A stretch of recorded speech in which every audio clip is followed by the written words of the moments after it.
12 नवंबर को उत्तरकाशी के सिलकियारा बारकोट सुरंग का एक हिस्सा धंस जाने से इसमें काम करने वाले 41 मजदूर सुरंग के भीतर ही फंस गए थे। चार धाम महामार्ग परियोजना के तहत 4.5 किलोमीटर लंबी और 13 मीटर चौड़ी इस सुरंग का निर्माण राष्ट्रीय राजमार्ग पर यमुनोत्री के पास हो रहा था।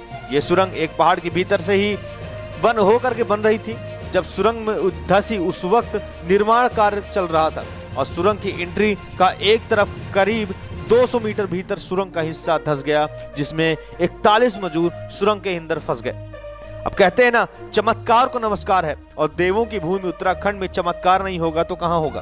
पिछले 17 दिनों से टनल की खुदाई में लगी रेस्क्यू टीम को 28 नवंबर को सफलता हाथ लगी है। टनल में खुदाई का काम पूरा हो गया है और टनल में फंसे श्रमिकों को बाहर निकाल लिया गया है। मजदूरों को बाहर निकालने के लिए एक छोटे से लोहे के स्ट्रक्चर को अंदर भेजा गया और उसमें बैठकर बारी बारी से मजदूरों को टनल से बाहर निकाला गया जाएगा।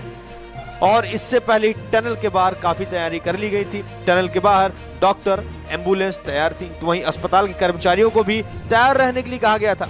टनल के अंदर 800 मिलीमीटर व्यास का पाइप डाला गया और एनडीआरएफ की टीम पाइप के जरिए मजदूरों तक पहुंची। इस टीम को मजदूरों के पाइप के जरिए बाहर निकालने में मदद की और रेस्क्यू टीमों ने मजदूरों के परिजनों से उनके कपड़े और बैग तैयार रखने को कहा था, क्योंकि यहां से सीधा उन्हें अस्पताल ले जाया जाएगा।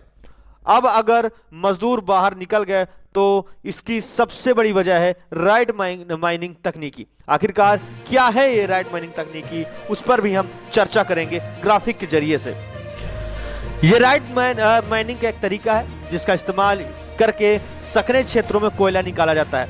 रेट होल टर्म जमीन में खोदे गए सकरे गड्ढों को दर्शाता है। ये गड्ढा आमतौर पर सिर्फ एक व्यक्ति के उतरने और कोयला निकालने के लिए होता है, और एक बार में गड्ढे खोदने के बाद माइनर या खनिक कोयले की परतों तक पहुंचने के लिए रस्सियां या बांस की सीढ़ियों का उपयोग करते हैं। फिर कोयले को गैंती, फावड़े और टोकरियों जैसे आदि उपकरणों का इस्तेमाल करके मैन्युअली निकाला जाता है। दरअसल मेघालय में जनजाति पहाड़ियों के इलाके में बहुत सी गैर कानूनी कोयला खदानें हैं, लेकिन पहाड़ियों पर होने वाले चलते और यहाँ की मशीनें ले जाने से बचने के चलते सीधे मजदूरों से काम लेना ज्यादा आसान पड़ता है। मजदूर लेटकर इन खदानों में घुसते हैं। चूंकि मजदूर चूहे की तरह इन खदानों में घुसते हैं, इसलिए इसे राइट माइनिंग कहा जाता है।